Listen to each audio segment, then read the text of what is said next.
안녕하세요. 인생컨닝입니다. 오늘은 좀 전세 사기에 대해서 다뤄보려고 합니다.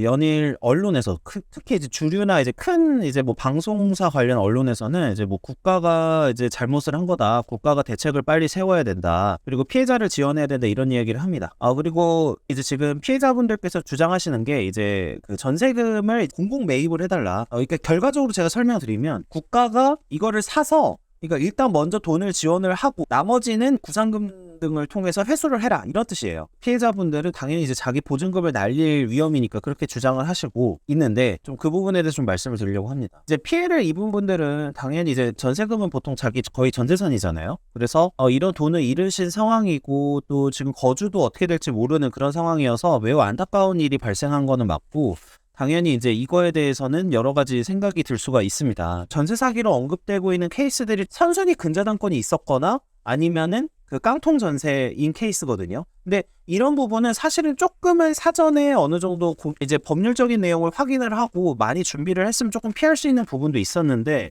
좀 상당히 안타까운 부분이 사실은 있어요. 대부분 20대, 30대가 피해 대상이 된 이유는 사실 사기꾼 입장에서는 20대, 30대가 지식도 없고 경험도 없기 때문에 굉장히 사기치기가 쉬워요. 그래서 이 부분에 대해서 항상 생각을 좀 해주셨으면 좋겠고 특히 큰돈이 들어가는 계약에는 주변에 많이 물어보셨으면 좋겠어요. 항상 제가 20대, 30대 분들은 상담하잖아요. 그러면 전세 사기 당하신 분들이 다 아무것도 안 알아보신 채로 공인중개사 말만 믿고 계약을 하셨어요. 너무나 안타까운 일이지만 세상은 원래 사기꾼으로 가득 차 있습니다. 그리고 공인중개사들도 왜 그렇게 신뢰를 하시는지 모르겠는데 공인중개사들도 그냥 다 돈 버는 사람들이고 그 계약을 성사시켜야지 돈을 버는 사람들이에요. 공인중개사가 막 양측에 막 객관적으로 중개를 해줄 거라는 믿음이 있다? 이런 것도 좀 생각을 한번 해보셨으면 좋겠다. 일단은 먼저 말씀드릴 게 이제 그 전세 사기 관련해서 지금 이번에 정부에서 안이 나왔어요. 이제 정부가 내놓은 안은 이런 거예요.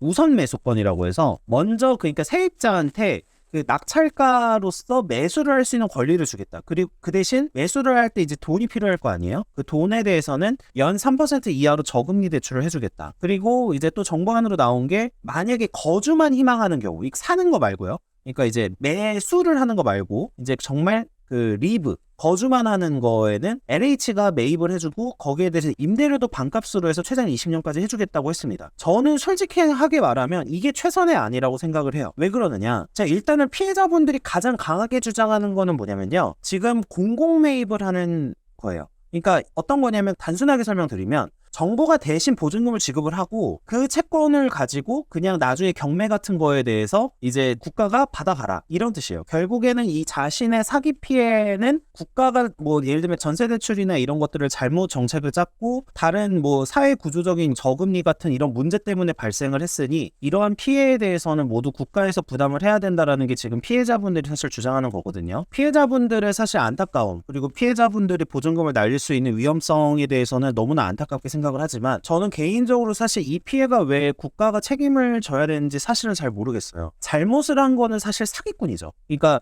피해자가 잘못한 적은 없어요. 근데 이제 사기꾼이 잘못을 한 거고 사기꾼에 대해서 뭐 강하게 처벌을 하거나 사기꾼에 대해서 재산을 몰수하는 이런 거를 좀 최대한으로 진행하는 이런 거는 정책적인 차원에서 얘기를 해야 되겠지만 사실 국가가 이 대출을 받으라고 장려를 한 거는 아니거든요. 물론 제도적으로 그렇게 만들어 놓은 건 맞아요. 물론 행동경제학적인 측면에서 보면은 사람들이 전세 대출을 받을 수 있게끔 하는 제도를 설정한 건 맞기 때문에 뭐 그 부분에 대해서 잘못이라고 한다면 사실 잘못이라고 할 수는 있지만 사실 이 전세 대출을 통해서 많은 사람들이 저금리 시절에는 이 전세 대출로 인해서 오히려 주거가 안정되고 더 약간 이제 양질의 주택에서 살 수 있는 그런 그 정책이었어요. 그때는. 다만 지금은 왜 이렇게 됐냐면 깡통 전세가 되면서 문제가 발생을 한 건데 갑자기 집값이 떨어지고 전세값이 떨어지면서 같은 제도였지만 문제가 발생한 거라서 사실 제도 자체도 완전히 잘못 설계했다고 보기도 좀 쉽지는 않아요. 왜냐하면 과거에는 분명히 이제 한 10년간의 저금리 시대가 계속 있었기 때문에 월세를 내는 것보다 전세가 이득이라는 말이 많았고 실제로 대부분의 분들이 그래서 전세 계약을 체결해서 훨씬 더 자기 소득 범위보다 좋은 주택에서 살고 있으셨거든요. 그러니까 이거 자체가 나쁘다고 보기는 좀 어려울 것 같고 다만 이제는 그 경제적인 사정이나 여러 가지 흐름이 바뀌게 되면서 집값이 폭락을 하고 그 다음에 전세값도 폭락하면서 전세값을 돌려받기가 어려운 사태가 진행이 되면서 이 상황이 벌어진 거죠. 그래서 제도적 잘못이라고까지 하기는 좀 솔직히 저는 좀 어렵다고 보는 거예요. 그리고 이런 걸 대비해서 허브에서 전세보증금 반환 보증 상품까지 만들었기 때문에 이 부분에 대해서도 사실 뭐 정부가 아예 아무것도 일을 안 했다라고 보기엔 좀 어렵거든요. 물론 이제 보증금 관련해서 이제 그냥 국가가 항상 다 뭐 모든 걸 지원해 줄 수 있으면 좋겠죠. 근데 솔직히 그 돈이 어마어마할 거예요. 이 전세 사기 피해라는 거는 기본적으로 피해액이 억 단위입니다. 보통 최소 몇 천만 원에서 억 단위인데 지원을 하려고 하면 엄청난 천문학적인 예산이 들어갈 거예요. 그래서 그 부분에 대해서도 좀 생각을 해봤으면 하고요. 그리고 모든 사기 피해에 대해서 사실 국가가 보장을 해줄 수는 없는 노릇이에요. 잘못을 한 건 국가가 아니고 사실은 사기꾼이에요. 그래서 그 사기꾼이 잘못한 거고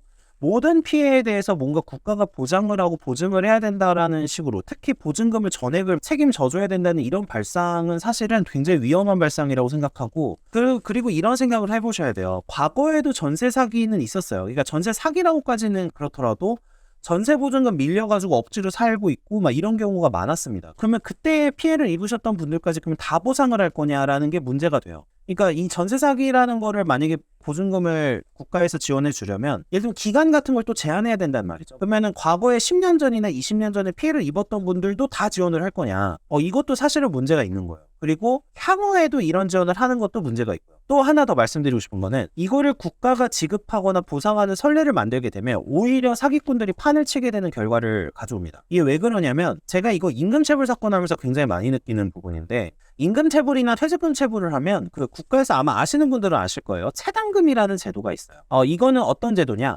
국가가 밀린 월급이나 밀린 퇴직금을 이제 약간 근로자의 생계 보장을 위해서 대신 주는 제도가 있어요. 원래는 사업주가 줘야 될 돈, 그러니까 사장이 줘야 될 돈을 대신 주잖아요. 근데 사장이 줘야 될 돈을 대신 주는데 이제는 어떻게 되냐면은 사장들이 이제는 당연하다고 생각해요. 임금체불에 대한 오히려 죄책감을 안 갖습니다. 죄책감을 안 갖고 지금은 소액채당금으로 700만 원까지 되거든요. 뭐 임금하고 퇴직금까지 하면은 1000만 원까지 이렇게 국가에서 대신 주는데 700만 원까지라고 하면은 보통 한 3달 월급쯤 돼요. 그러면 3달이 밀려도 만약에 노동청에 고소를 해요. 그러면 사업주가 어떻게 하냐면 죄책감이 전혀 없고 너 그냥 최단금 받으면 되지 않냐 이렇게 나와버린다는 거예요. 그러니까 결국에 이런 보증금 같은 거를 사기꾼이 책임을 져야 될 거를 국가가 대신해서 도와주게 되면은 사기꾼들은 점점 더 자기가 보증금을 못 주더라도 죄책감이 사라집니다. 왜냐? 너 그냥 국가에 신청해서 받으면 되잖아 라가 되거든요. 그래서 이런 모럴 해저드가 더 심해질 가능성이 높고 결과적으로는 이렇게 해서 지원을 하게 될 경우에는 사기꾼을 강하게 처벌하는 쪽으로 가야지 사기꾼 대신해서 돈을 지급해버리게 되면은 장기적으로 봤을 때 모든 국민의 입장에서 봤을 때는 그 해당 그 사기꾼의 어떤 행동들을 일종의 방조하는 오히려 그 모럴 해저드를 야기하는 그런 결과를 초래할 수가 있어요. 그리고 또 하나 더 말씀드리고 싶은 거는 사기에서는 범죄가 다 안타까운 사안들이 있어요. 예를 들어 사기꾼들한테 넘어가서 어떤 피해를 입게 되는 거죠. 근데 해당 피해를 입게 되는 과정에서 이거를 모두 다 지원할 수는 사실은 없습니다. 그러니까 사기꾼이라는 거는 어떤 상황이나 어떤 사회에서나 존재하기 마련이에요. 법이라는 건 완벽할 수가 없고 제도라는 게 완벽할 수가 없고 완벽하게 사기를 틀어막는 방법은 딱 한 가지밖에 없습니다. 모든 법률 행위, 그러니까 모든 계약을 국가에서 통제하는 거예요. 그 방법 말고는 완전하게 사기를 제거할 수 있는 방법은 없어요. 그러면 일반적인 다른 사기 범행을 당하신 분들, 예를 들면 뭐 보이스피싱 당하신 분들이 있다고 할게요. 그러면 그 보이스피싱 당하신 분들도 얼마나 안타까운 사연이에요. 그리고 다 피해액이 막 수천만 원, 수억인데 이거를 다 국가가 보상해 줄 수는 없는 노릇이잖아요. 개인의 차원에서 너무나 안타깝고 슬픈 사연이고 그리고 주거나 이런 부분에 대해서 너무 안타까운 사연이 있지만 사실 이거를 모든 거를 국가가 책임져야 되고 국가가 도와줘야 된다라는 발상을 하는 거는 사실은 조금 저는 포퓰리즘이라고 생각을 해요. 네, 시청해주셔서 감사합니다.